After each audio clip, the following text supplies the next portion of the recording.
നമസ്കാരം. രാധാകൃഷ്ണനാണേ. ഒരു വിഷയം പറയാൻ വേണ്ടിയാണ് വന്നത്. ഈയിടയ്ക്ക് 24 ചാനലിൽ ഒരു ഫൈറ്റ് കണ്ടു. അത് പറയുന്നുണ്ട്, വേറെ വിചാരിക്കരുത്. ഞാനൊരു ഹിന്ദു വിശ്വാസിയാണ്, അന്ധവിശ്വാസിയല്ല, ഹിന്ദു വിശ്വാസിയാണ്. അപ്പോൾ ക്ഷേത്രങ്ങളിൽ പോകുന്നത് തൊഴുകയും പോവുകയൊക്കെ ചെയ്യും. അത് എൻ്റെ ഒരു സന്തോഷവും മനസ്സമാധാനത്തിനും വേണ്ടിയാണ്. നമ്മൾ ക്ഷേത്രങ്ങളിൽ പോണത് നമുക്കൊരു മനസ്സമാധാനം കിട്ടാൻ വേണ്ടിയാണ്. നമുക്ക് എന്തെങ്കിലുമൊക്കെ പ്രശ്നങ്ങളുണ്ടെങ്കിൽ, പ്രശ്നമില്ലാത്ത മനുഷ്യന്മാരില്ല, എല്ലാവർക്കും പ്രശ്നങ്ങളുണ്ട്. അപ്പോൾ അവിടെ ചെന്ന് തൊഴുത് അത് പറയുമ്പോൾ നമ്മുടെ മനസ്സിനകത്തുള്ള ഭാരം കുറേ കുറയും. അപ്പോൾ അങ്ങനെയാണ് നമ്മൾ ഈ ക്ഷേത്രങ്ങളിൽ പോണതും ഈശ്വരനെ കാണുന്നതും. ഈ ക്ഷേത്രങ്ങളിൽ ഞാൻ പോകുമ്പോൾ സ്വാഭാവികമായിട്ട് കാണിക്ക ഇടാറില്ല. അതെനിക്ക് ഇടാനുള്ള മനസ്സ് എനിക്കില്ല. അപ്പം നമ്മൾ എന്തെങ്കിലും ചെയ്യുമ്പോൾ, എൻ്റെ അച്ഛൻ പറഞ്ഞിട്ടുള്ളത്, നമ്മൾ എന്തെങ്കിലും ചെയ്യുമ്പോൾ നല്ല മനസ്സോടെ ചെയ്യണം, ഇല്ലെങ്കിൽ ചെയ്യരുത്. അതൊരാളിന് ആഹാരം കൊടുത്താലും 10 രൂപ കൊടുത്താലും നല്ല മനസ്സോടെയും കൂടെ കൊടുക്കാവുള്ളൂ. മനസ്സിൽ അഴുക്ക് വെച്ചും കൊണ്ട് ചെയ്യരുത്. അപ്പോൾ ഞാൻ ക്ഷേത്രങ്ങളിൽ കാണിക്ക ഇടാറില്ല. അതിൻ്റെ ഒരു കാരണമുണ്ട്. എൻ്റെ മനസ്സിൽ തോന്നുന്ന കാരണം, ഈ ക്ഷേത്രങ്ങളിൽ ഇങ്ങനെ പൂജാരികൾ കയ്യിൽ 36 മോതിരം, കഴുത്തിൽ ഒരു 1/2 കിലോ സ്വർണം, ഇങ്ങനെയൊക്കെ ഇട്ടിരിക്കണം. അപ്പോൾ നമ്മൾ ഈ കഷ്ടപ്പെട്ട് കൊണ്ടുവരുന്ന പൈസ 50 രൂപ 100 രൂപ അവന് ഇട്ട് കൊടുത്താൽ അവൻ്റെ മുഖത്തൊരു സന്തോഷം പോലും ഇല്ല. അവന് ആ പൈസ കൊണ്ട് അവന് സന്തോഷം കിട്ടുക അവൻ്റെ മുഖം തോന്നുന്നത്. ഞാനും എൻ്റെ മോനും ശബരിമലയിൽ പോയപ്പോൾ ആ പോറ്റിക്ക് 100 രൂപ വെച്ച് കാണിക്കയിട്ട്, ആ 100 രൂപ വെച്ച് ഇട്ടിട്ട് അവൻ്റെ മോന്തയ്ക്ക് വെട്ടം കണ്ടില്ല ഞാൻ. പക്ഷേ ആ 100 രൂപ ഉണ്ടാക്കാൻ ഞാൻ പെടുന്ന പാട് വല്ലാത്തൊരു കഷ്ടപ്പാടാണ്. അപ്പം നമുക്ക് അത്രയും കഷ്ടപ്പെടുന്ന പൈസ ഇവന് ഇട്ട് കൊടുത്തിട്ട് അവൻ്റെ മോന്ത കാണാൻ നമുക്ക് പറ്റില്ല. അപ്പോൾ അതുകൊണ്ടാണ് ഞാൻ ഈ മൊത്തത്തിൽ ഒരു ക്ഷേത്രത്തിൽ പോയാലും കാണിക്കിടാറില്ല, കൊടുക്കാറുമില്ല, ഭിക്ഷ കൊടുക്കാറില്ല. വിശക്കണമെങ്കിൽ ആഹാരം മാറ്റി കൊടുക്കും, ഭിക്ഷ കൊടുക്കാറില്ല. ഇതൊക്കെ എൻ്റെ ഒരു സ്വഭാവമാണ്. ഇതുപോലെ എല്ലാവർക്കും ആവണമെന്നില്ല. നമ്മൾ ഈ ക്ഷേത്രങ്ങളിൽ നിങ്ങളൊന്ന് ശ്രദ്ധിച്ചാൽ അറിയാം, ഓരോരുത്തർ ആയിരക്കണക്കിന് രൂപ ക്ഷേത്രങ്ങളിലിടയും സ്വർണ്ണങ്ങളിലിടയും വല്ലാതെ ക്ഷേത്രങ്ങൾ വാരിക്കൊടുക്കും. എന്നാൽ ഒരുത്തൻ വിശന്ന് കിടക്കുമെന്ന് പറഞ്ഞാൽ അവന് കൊടുക്കുകയില്ല.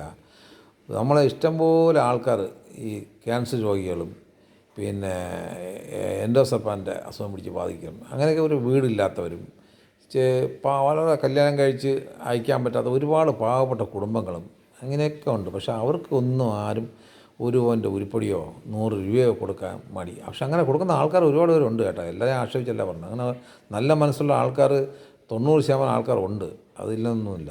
എന്നാൽ ഈ ക്ഷേത്രങ്ങളിൽ കൊണ്ട് അമിതമായി പൈസ ഇടുന്നുണ്ട് ആ ക്ഷേത്രങ്ങളിൽ മോട്ടിക്കുകയാണ് ചെയ്യുന്നത് ഇവർ.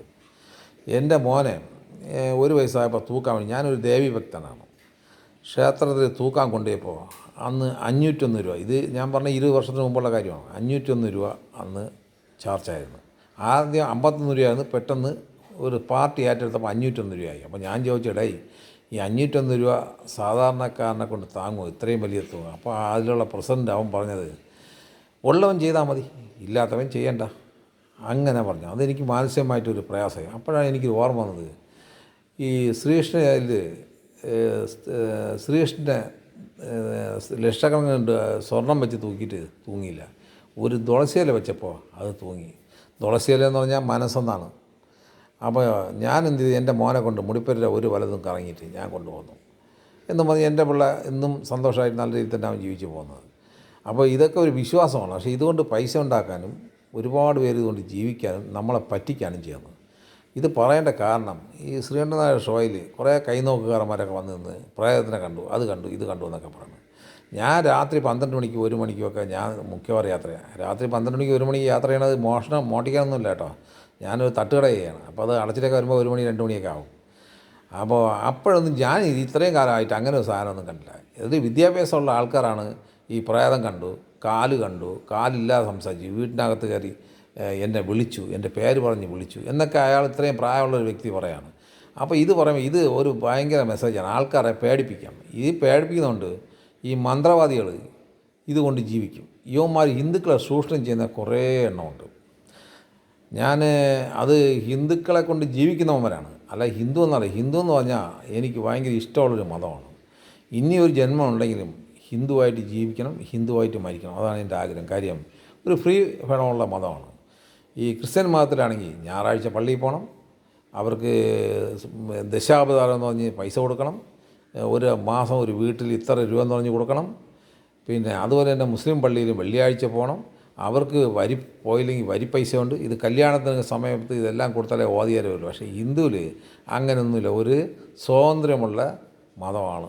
നമുക്ക് നല്ലൊരു എന്ത് പറയാൻ, ഇപ്പോൾ എൻ്റെ മക്കളെ ഒന്നും ക്ഷേത്രത്തിൽ നമ്മൾ പഠിക്കാനൊന്നും പറഞ്ഞയക്കില്ല ഒരു മതത്തിന്.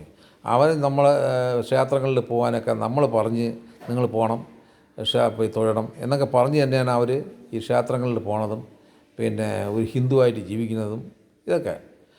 അപ്പോൾ ഈ മന്ത്രവാദികൾ വെറും കള്ളന്മാരാണ്. ഞാൻ ഒരുപാട് സ്ഥലത്ത് ഞാൻ പോയിട്ടുണ്ട്. ഞാൻ ഈ പേരും പറഞ്ഞ് ഇതെല്ലാം വെറും പറ്റിപ്പാണ്. അത് വെറും തട്ടിപ്പും പറ്റിപ്പുമാണ്. കാര്യം നമ്മൾ ഒരു മന്ത്രവാദിയെ കാണാൻ പോകുമ്പോൾ അവൻ ആദ്യം പറയണമെന്നറിയാം, നിങ്ങൾക്ക് ബുദ്ധിമുട്ട്, പ്രയാസം, നിങ്ങളെ വീട്ടിൽ പ്രശ്നങ്ങൾ, ഭാര്യയും ഭർത്താവും ഉടക്ക്, നിങ്ങളെ വീട്ടിൻ്റെ അടുത്ത വീട്ടുകാരനായിട്ട് നിങ്ങൾ പിണക്കം, ഇതൊക്കെയാണ് യുവന്മാർ പറയണത്. ഇതൊന്നും ഇല്ലാത്ത ആൾക്കാർ കുറവാണ്. ഈ പിണക്കവും വഴക്കും ഇല്ലാത്ത ആൾക്കാർ ഇങ്ങനെ കുറവാണ്. അപ്പോൾ അതൊക്കെ ഉണ്ട് ഒരുപാട് സ്ഥലങ്ങളിൽ. എല്ലാം മനുഷ്യനാവുമ്പോൾ പിണങ്ങും ഇണക്കവും വീടുകളിൽ എല്ലാ പ്രശ്നങ്ങളും ഉണ്ടാവും. അതും കണ്ടുകൊണ്ടൊന്ന് ഈ മന്ത്രവാദികൾ പറഞ്ഞ കേട്ടുകൊണ്ട് യുവമാർ കൊണ്ട് പൈസ ഒന്നും ഇട്ടുകൊള്ളായിരിക്കും. യുവമാർ വെറും കള്ളന്മാരാണ്. ഞാൻ ഒരുപാട് അടുത്ത് പോയിട്ടുണ്ട്. ഉണ്ട്. ഞാൻ ഒരു കാര്യം ചോദിക്കും, എനിക്ക് കാര്യം അറിയണം. അപ്പോൾ അവന്മാർ എൻ്റെ ചോദിക്കുന്നത് എന്താണ് കാര്യം, നിങ്ങൾ പറയും. അപ്പോൾ ഞാൻ പറയും എൻ്റെ കാര്യം, നിങ്ങൾ ദൈവമല്ലേ, നിങ്ങൾ പറയും. അങ്ങനെ പറഞ്ഞ് പലയിടത്തും പിണങ്ങി തിരിച്ച് വന്നിട്ടുണ്ട്. അതിൽ അവസാനമായിട്ട് പോയതാണ് കീഴാറൂർ എന്ന് പറഞ്ഞ ക്ഷേത്രത്തിൽ. അവിടെ ചെന്നതാണ് രസം. അവിടെ പോയ ഉടനെ 12 രൂപ കൊടുത്തൊരു ടോക്കൺ എടുക്കണമായിരുന്നു. ടോക്കൺ എടുത്ത് 6 മണിയായപ്പോൾ അവിടെ കയറുള്ളൂ. അതിനു മുമ്പേ സ്വാമി നമ്മളെ കൈ കയറി പിടിച്ചിട്ട് എൻ്റെ പേര് രാധാകൃഷ്ണൻ എന്ന് വരച്ചപ്പോഴാണ് ആൾക്കാരെല്ലാം പറഞ്ഞു, അയ്യോ സ്വാമി കൈ തൊട്ട് നിങ്ങൾക്ക് എന്തോ വരാൻ പോകണം, ഭയങ്കര സംഭവമാണെന്ന് പറഞ്ഞു. അതേപോലെ ലാസ്റ്റ് അദ്ദേഹം ഒരു മുറുക്കാനൊക്കെ ചവച്ച് ഒരു പെരമ്പും കൊണ്ട് ഇങ്ങനെ നടക്കുകയാണ്. അതിൽ നിന്ന് അടി കിട്ടിയാൽ കൊള്ളാം എന്ന് പറഞ്ഞ് കുറേ പേര് അതിന് തൊഴുതുകൊണ്ട് നടക്കുന്നത്. അവിടുത്തെ പ്രതിഷ്ഠ നല്ല പ്രതിഷ്ഠയാണ്, ദേവീ പ്രതിഷ്ഠയാണ്. അപ്പോൾ ഞാനൊരു ദേവി ഭക്തനും കൂടെയാണ്. അതുകൊണ്ടാണ് എനിക്ക് കൂടുതൽ വിശ്വാസം വന്നത്. പക്ഷേ ഇവരെല്ലാം പറ്റിപ്പും തട്ടിപ്പുമാണ്. അവരെ ഞാൻ ചോദിച്ചു എന്താണ് എൻ്റെ മനസ്സിലിരിക്കുന്ന കാര്യം എന്ന്. ഒരുത്തനും പറഞ്ഞില്ല. അപ്പോൾ ദൈവങ്ങൾക്ക് നമ്മളെ മനസ്സിലിരിക്കുന്ന കാര്യം അറിഞ്ഞൂടെ, അറിയാമല്ലോ. അപ്പോൾ ഇതെല്ലാം പറ്റിപ്പല്ലേ. പൊതുജനങ്ങളെ ഈ ചാനൽ വഴി നിങ്ങളിങ്ങനെ പറ്റിക്കരുത്. കാര്യം ഇത് കാണുന്നവർ പലരും ഈ മന്ത്രം ഒരുത്തൻ കൈ നോക്കിയിട്ട് പറഞ്ഞാൽ നിങ്ങളെ വീട് ഇങ്ങനെ ഇരിക്കും അങ്ങനെ ഇരിക്കുന്നതൊക്കെ പറയണം. ഇത് മുമ്പ് അവിടെ എടുത്ത സംഭവമാണ്. ഞാൻ ഈ ഇടയ്ക്കാണ് കണ്ടപ്പോൾ എനിക്ക് തോന്നി ഇതിനെക്കുറിച്ചൊരു വീഡിയോ കാണുന്നു.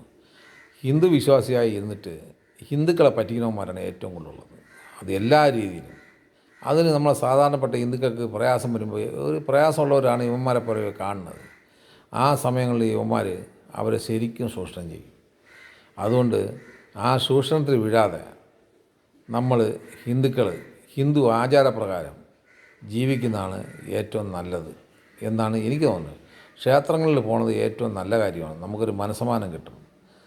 നമ്മൾ ക്ഷേത്രങ്ങളിൽ പോയി തൊഴുമ്പോൾ നമ്മുടെ സങ്കടങ്ങളൊക്കെ പറയുമ്പോൾ നമുക്ക് വളരെ മനസ്സമാനം ഒരു സന്തോഷമൊക്കെ കിട്ടും. അതാണ് ക്ഷേത്രങ്ങളിൽ പോണത്. നമ്മൾ ഏറ്റവും ബഹുമാനിക്കുന്ന സ്ഥലമാണ്. പിന്നെ ദൈവം ഉണ്ടോ ഇല്ലയെന്ന് എനിക്ക് അറിഞ്ഞുകൂടാ.